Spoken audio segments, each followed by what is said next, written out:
भारतीय पंचांग की दृष्टि से देखें तो जो महाशिवरात्रि का पावन पर्व है, पुनीत पर्व है, वो आध्यात्मिक दृष्टि से सबसे ज़्यादा समृद्ध पर्व है।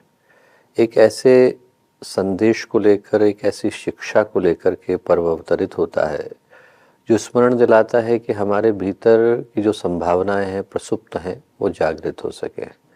शव को शिव में बदलने के लिए और रात्रि को शिवरात्रि में बदलने के लिए पर्व आता है। यूँ कहें कि एक सौभाग्य की संभावना को लेकर के आता है, और वो जो सौभाग्य है वो इस दृष्टि से भी अपरिमित हो जाता है कि ये जो महाशिवरात्रि का पर्व है, ये कुंभ के महापर्व के समापन के संदेश को भी लेकर के आ रहा है। यदि कोई महाशिवरात्रि के संदेश को, उसके अर्थ को, उसके मर्म को समझना चाहे, उस पर चिंतन, उस पर मंथन करना चाहे, तो उसको कुंभ की कहानी को याद करने की आवश्यकता है। घटना क्या घटी थी? घटना ये घटी थी कि देवताओं की शक्ति कुंद पड़ी। दुर्वासा ऋषि का श्राप लगा, देवताओं की शक्ति क्षीण हुई। भगवान विष्णु की शरण में गए, भगवान विष्णु से प्रार्थना करी तो भगवान विष्णु ने कहा कि तुम क्षीर सागर का मंथन करो, जो रत्न निकलेंगे उन रत्नों को धारण करने से तुम्हारी खोई हुई शक्ति तुम्हें पुनः प्राप्त होगी। तो इस आशय के साथ देवता असुर दोनों जुटे। मंदार पर्वत को मथनी बनाया गया, वासुकी नाग को रस्सी बनाया गया और क्षीर सागर को मथा गया।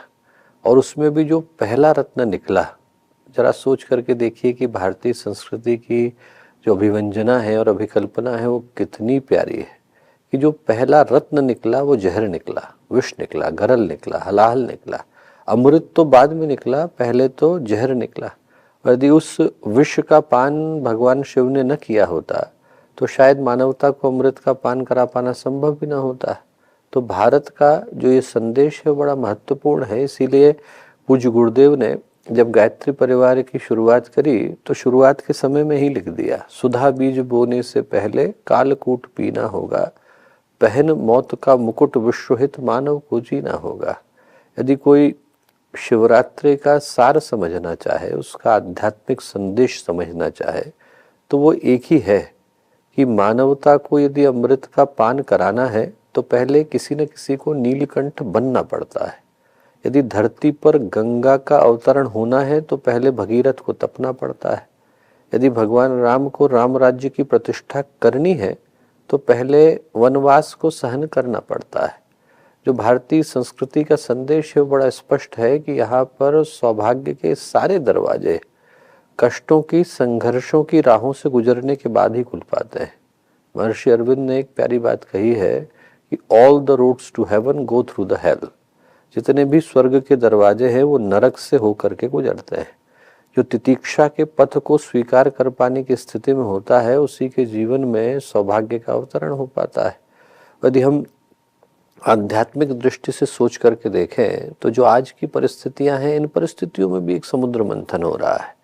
और वो समुद्र मंथन यूं कह लें कि सृष्टि में हो रहा है, प्रकृति में हो रहा है और सभी घटकों में हो रहा है। मानवता, या यूं कहें कि गायत्री परिवार भी, सभी उसी समुद्र मंथन के अंतर्गत सम्मिलित है किसी न किसी रूप में।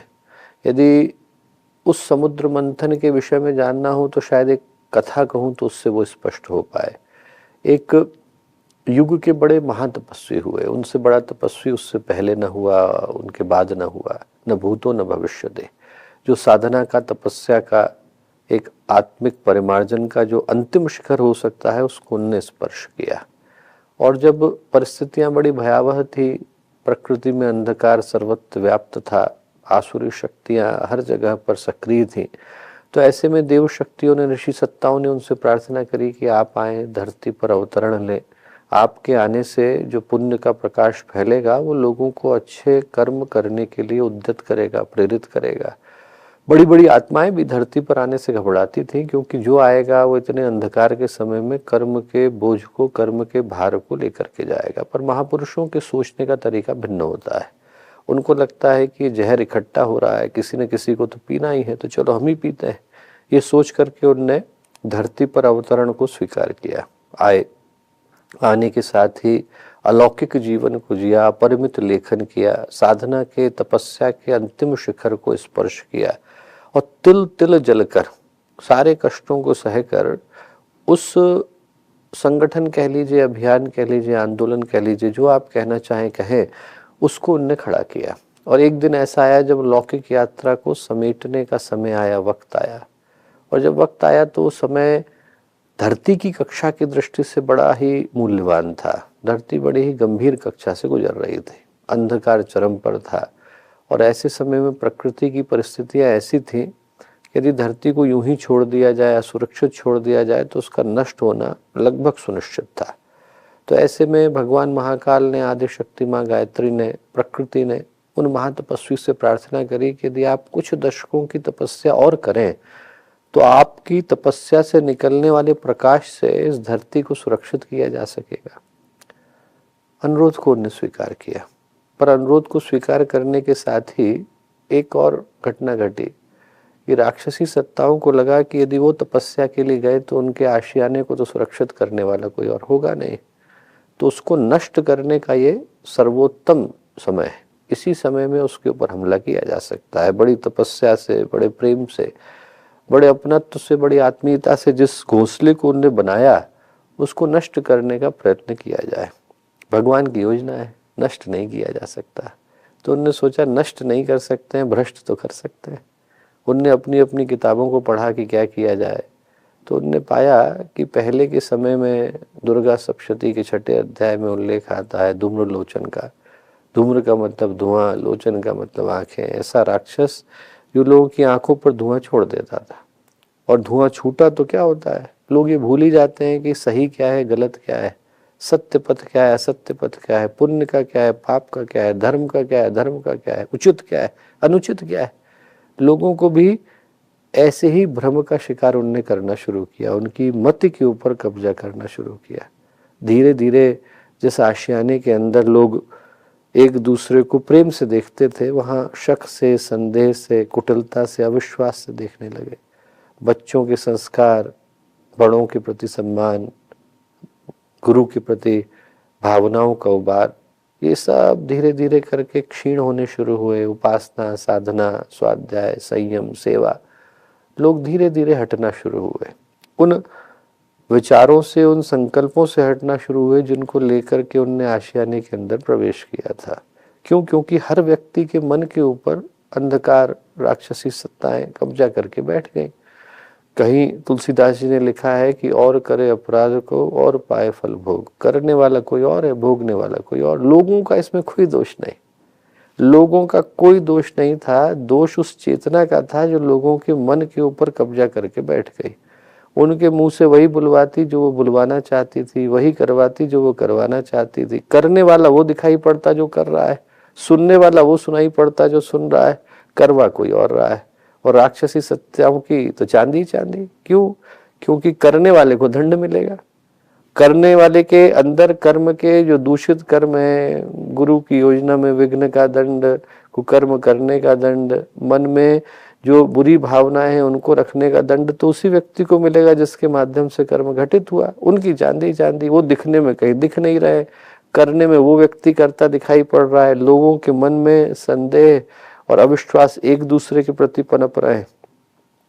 पहले तो समस्या ये थी कि दिखता किसी को नहीं था। जब सर्वत्र एक ही अंधकार का आवरण है तो दिखेगा कैसे? और यदि दिख जाए तो कोई डर के मारे बोलता नहीं था, क्योंकि जो बोल देगा उसके जीवन को वो राक्षसी सत्ताएं दूभर कर देती थी। शरीर में बीमारियां, मन में उलझने, समाज में अपमान, तिरस्कार, जो भी भय भ्रांति हो सकती है वो पैदा करने का प्रयत्न करते। मैं ही कह रहा हूं तो आघात करने से चूकेंगे थोड़ी, पर यदि सतपथ है तो सतपथ पर चलने के लिए व्यक्ति को अपना जीवन कुर्बान भी करना पड़े तो कर देने से संकोच करना नहीं चाहिए। गुरुदेव ने जुलाई 1966 में एक आलेख लिखा है अखंड ज्योति में, सज्जनों की अग्नि परीक्षा, कि जहाँ कहीं पर भी धर्म धारणाओं के प्रयत्न होते हैं, गुरुदेव ने उसमें लिखा, वहां पर राक्षसी सत्ताएं हमला करने से चूकती नहीं है। पाप की प्रवृत्ति है कि वो पुण्य के ऊपर हमला करता है, और प्रत्यक्ष न कर सके तो परोक्ष करता है। गुरुदेव के लिखे हुए शब्द है। परोक्ष में क्या करता है? गुरुदेव ने उसमें लिखा है, फूट है, षड्यंत्र है, दुरभिसंधियां हैं, एक दूसरे के प्रति अविश्वास है, जिससे व्यक्ति की धर्म धारणा के प्रति जो भावना है वो धीरे धीरे करके नष्ट हो जाए। ऐसी भावनाओं को पैदा करने का काम उन राक्षसी सत्ताओं ने किया। जिस युग की मैं बात बता रहा हूँ उस घटना में एक ही उनसे गलती हुई, कैलकुलेशन की एरर कर गए। ये भूल गए कि एक समय के बाद वो महातपस्वी पुनः लौटेंगे। शेर शिकार करने के लिए जाता है तो उसके शावकों के ऊपर लकड़बग्गा हमला कर देता है, पर हमेशा नहीं कर सकता है। जब शेर लौट करके आता है तो उस लकड़बग्गे को अपनी खैर मनानी पड़ती है। वैसे ही जब वो महातपस्वी लौटे तो उस गरल का पान उनने किया और अमृत काल का आरंभ किया। ये जो महाशिवरात्रि है वो ऐसे ही मुहाने को लेकर के आई है।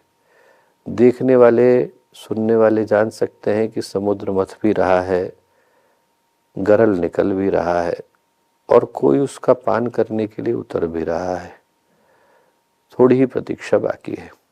महाशिवरात्रि का यह पावन पर्व हर एक के जीवन में नई सोच को, नई समझ को, नई संभावना को, नई साधना को, नए संकल्प को पैदा करे, ऐसी प्रार्थना पूज्य गुरुदेव से वंदनीय माता जी से करते हैं।